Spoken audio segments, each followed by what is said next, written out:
Hey, what's up, fellas? So it's been a long time since I know I made a video, and I know that from the title that you see this video is kind of absurd within itself, because I've been debating to whether to make this video or not because it is so fucking weird, but also it's like pathetic at the same time.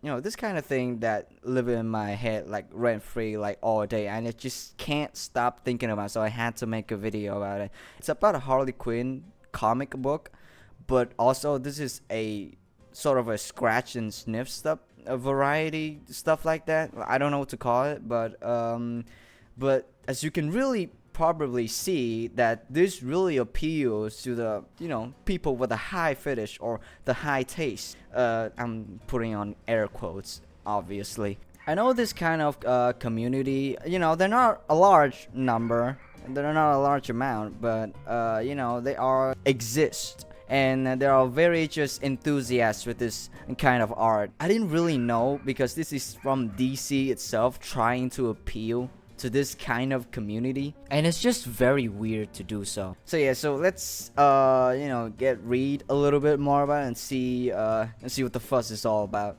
So we got to take a little sneak peek. This is more of a hype up or a synopsis for the Harley Quinn fart comics. Oh man, this is oh my god, this is so even weird out for me even to try and read it out for you guys. Calling all sickos, this one is for you. Wow. I've been holding in all my very worst bits of bubble guts for the last 32 years. Oh man, oh no. Oh no, can we actually save Gotham? Oh my god, this can't be real. And it's all being leading up to this epic explosion. Your nose will never be the same. You gag, you cry, you feel things you ain't never felt before. This fine publication is a celebration of all things past, present, and tutored.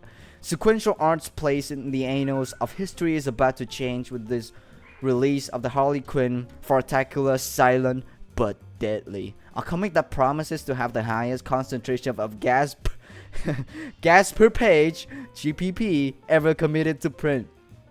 Emphasis on committed, because everyone who worked on this comic is getting involved, is getting thrown into Dr. Fartley's home for no good gassy gals and guys.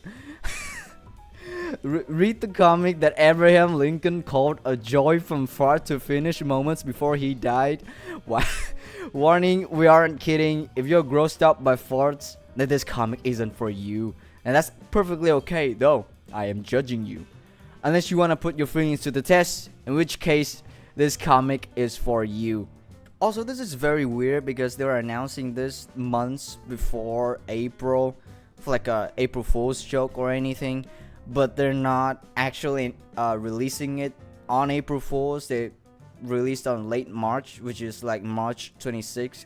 But also for the people to buy it as an April Fool's joke, it just doesn't really, compute. And also, if you buy into this idea and you're trying to out of your way to buy this comic, it's really not hard to judge you, because this is actively being on par with buying Belle Delphine's bathwater, like literally. There's really not much about I can say about Harley Quinn other than the fact that she is a very beloved character for like decades. I think she appeared in comics, movies, TV shows, and pretty much everywhere. And if a female character is so beloved, they're gonna end up in special places, if you like to call it. And other than that, I can say that this is a pretty bold move from DC and the people who are making behind it. I don't know if it's a hit or a miss, but hey, I guess we'll see, right? I mean, I could be wrong, totally wrong in all of this, and people are going hog wild and crazy and praise this like the comic book of the year. But hey, I think that's about the gist of it. I'll see you later.